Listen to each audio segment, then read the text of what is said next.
काय नक्की भावना आहे तुमच्या कोर्टाने तुमची अपील जे आहे ते फेटाळलेलं आहे, काय अपेक्षा? आता न्यायालयाने जो ओके निकाल साहेब, दिलेला माईक लावा, आहे, माईक. त्याचा आम्ही आदरच करते. आता माईक. त्यांचा उद्या आता निकाल आला, पूर्ण ते अंतिम त्यांचा जो निर्णय आहे तो आल्यानंतर आता त्याच्यामध्ये जर हायकोर्टमध्ये जर आपल्याला अपील करता येत असेल तर नक्कीच प्रयत्न करेन. आणि हायकोर्टात परतही जर आम्हाला तिथंही अपयश आलं तर पुन्हा सुप्रीम कोर्ट हे आहेच. आणि तिथून जरी नाही म्हणलं तर शेवटी परमेश्वराच्या दरबारात तर आहोतच. आणि तरीही जर 2029 पर्यंत जर आमचा दोघा मायलेकराचा जीव राहिला तर 2029ला 30ला पुढची असेल इलेक्शन, पण त्यावेळेस 17 जे आता ह्यांनी म्हणतात ना बिनविरोध आले, त्यावेळेस 17चे पूर्ण नाही पॅनल उज्ज्वला थिटेने लावलं. तुम्ही राजकारण करण्याचा प्रयत्न केला, हे कोर्टात झालेली मांडणी आहे, तुम्हाला बाहेर या संदर्भात ते उत्तर द्यायचं आहे? निश्चितपणे याच्यामध्ये उज्ज्वला तिथे जर माझ्या पक्षाच्या उमेदवार असतील आणि मी जर आमच्या पक्षाच्या वतीनं त्या ठिकाणी त्या निवडणूक लढवत असतील तर पक्षाचा जिल्हाध्यक्ष म्हणून या संपूर्ण प्रक्रियेमध्ये त्यांना पक्ष म्हणून त्यांच्या पाठीशी उभं राहणं हे आमचं कर्तव्यच आहे. त्यामुळं तुम्ही किती काय काय गोष्टीचा वापर करताय हे पहिल्यांदा स्वतःकडे निरीक्षण करून बघा. एका विधवा महिलेच्या संदर्भानं झालेल्या अन्यायाच्या पार्श्वभूमीवर त्यांच्या पाठीशी उभं राहणं एक सार्वजनिक जीवनातला कार्यकर्ता म्हणून माझंच नव्हे तर संपूर्ण समाजाचं ते कर्तव्य आहे.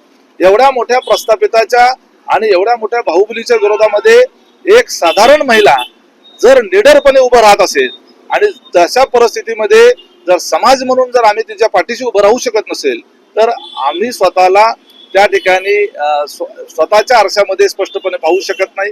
आणि म्हणून करता आम्ही त्यांना पाठिंबा देण्याचा निर्णय घेतला.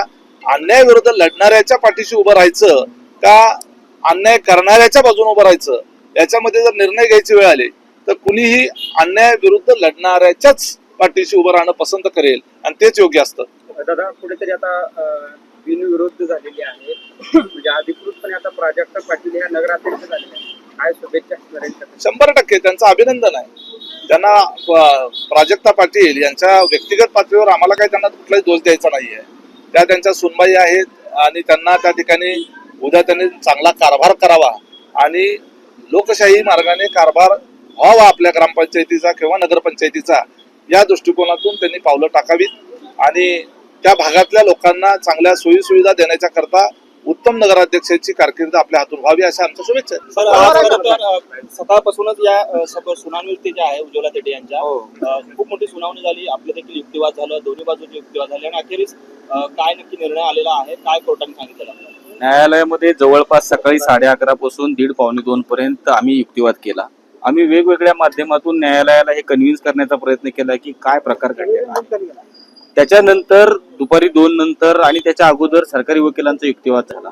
हे सगळं करता आता फायनली न्यायालयानं ऑपरेटिव्ह ऑर्डर आम्हाला सांगितलेली आहे की आमचा जो केलेला अर्ज आहे तो अर्ज नामंजूर करण्यात आलेला आहे. म्हणजे आम्ही केलेलं जे अपील आहे ते नामंजूर करण्यात आलेलं आहे. न्यायालयाचा अंतिम आदेश आणखीन आमच्या हातामध्ये यायचा आहे. न्यायालयाच्या आदेशाचा आम्ही आदरच करतो. अर्थात त्याच्या पुढं त्याच्यामध्ये दिलेली कारणं, कुठल्या कारणावरती आमचा अपील नामंजूर झालेला आहे या सगळ्या कारणाची शहानिशा करू आणि पुढचा निर्णय आम्ही घेऊयात. पुढं काय करायचं, याच्यामध्ये उच्च न्यायालयात जायचंय, काय करायचं हे आम्ही निर्णय न्यायालयाचा अंतिम आदेश हातामध्ये आल्यानंतर आम्ही.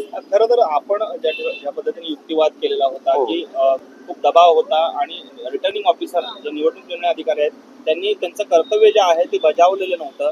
ज्या पद्धतीने एकंदरीतच फेवरमध्ये हा निकाल दिला असा आपण युक्तिवाद जो आहे तो केलेला होता.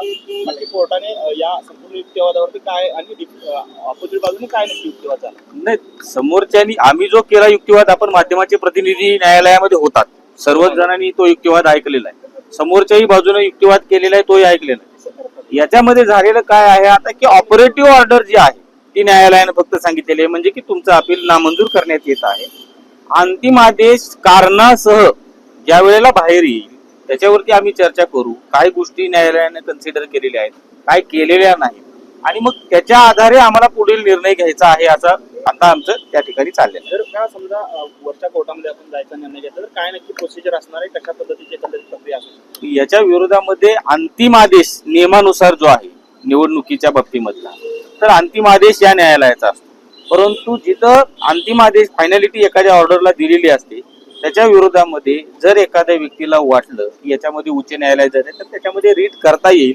अर्थात त्या रीट मध्ये रिझन वगैरे विचारात घेऊन मग उच्च न्यायालय ही रीट कन्सिडर करायची नाही करायची ते पुन्हा उच्च न्यायालयाच्या हातामध्ये.